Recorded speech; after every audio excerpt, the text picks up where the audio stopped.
Whether it's proteins, lipids, carbohydrates, or nucleic acids, all biological macromolecules are made up of fundamental building blocks called monomers. We will discuss all these macromolecules, and today we begin with proteins. In the case of proteins, these monomeric units are called amino acids. In a cell, there are more than 60 different amino acids, but only 20 of them are used in protein synthesis. You can think of this set of 20 amino acids as an alphabet, where each amino acid corresponds to a single letter. Just as specific combinations of letters form words, precise combinations of amino acids will form so-called polypeptides, and eventually complete proteins. It is quite incredible how cells can produce proteins with radically different functions simply by linking and rearranging these 20 units into chains. Let's take a look at the structure of these monomers. The structure of all amino acids can be traced back to the one you see here.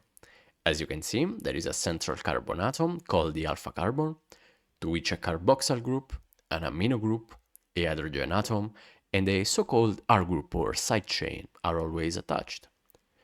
The reaction that occurs when one amino acid joins another is a dehydration or condensation reaction, in which a water molecule is removed so that the carbon of one amino acid's carboxyl group can bond with the nitrogen of another's amino group.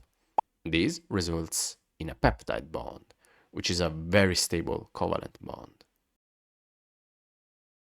Now, you may be wondering, what distinguishes one amino acid from another if this structure is common to all of them? Well, if there is one key piece of information you should always keep in mind when studying amino acids, it is that the specific properties of an amino acid depend on the chemical nature of the R groups. These groups are the variable parts. They can be as simple as a single hydrogen atom, they can be an aliphatic chain, so basically an open hydrocarbon chain, or even contain aromatic groups. Now, don't get too scared. In this table, you'll find all 20 amino acids involved in protein synthesis, and I guarantee you it's actually really useful to see them all together like this, as it allows you to appreciate the various configurations of the R groups. So let's focus on them. Another key point is that we categorize amino acids into different main classes based on their polarity. And so remember that polarity is the chemical property we use to group them. We find amino acids with non-polar R groups, which are therefore hydrophobic. They hate water. Being hydrophobic, you can infer that during protein formation, these amino acids tend to position themselves inside the molecule to avoid contact with aqueous environments. If a protein is mainly made up of these types of amino acids, you can be sure it will be found in hydrophobic areas, such as the inner part of a membrane. Glycine has the simplest structure, with a single hydrogen atom in its side chain. Methionine is one of the only two amino acids containing sulfur. Proline is unique due to its cyclic aliphatic side chain, which keeps the secondary amine group in a rigid configuration, and the presence of proline in amino acid chains is expected to contribute to the rigidity of those regions. The other 11 amino acids are polar, either uncharged or charged, and therefore hydrophilic. They love water.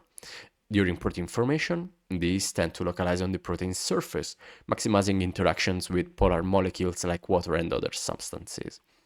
Among polar uncharged amino acids, we find serine and threonine, whose polarity is due to their hydroxyl groups, and asparagine and glutamine, whose polarity comes from their amide groups.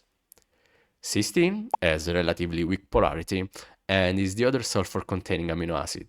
Thanks to its sulfhydryl group, cysteine is responsible for the formation of covalent disulfide bonds between different cysteines, contributing to the stability of the protein structure. Among positively charged polar amino acids, which are basic, we have arginine with a positively charged guanidinium group, lysine, which has a second primary amino group, and histidine, which contains an aromatic imidazole group.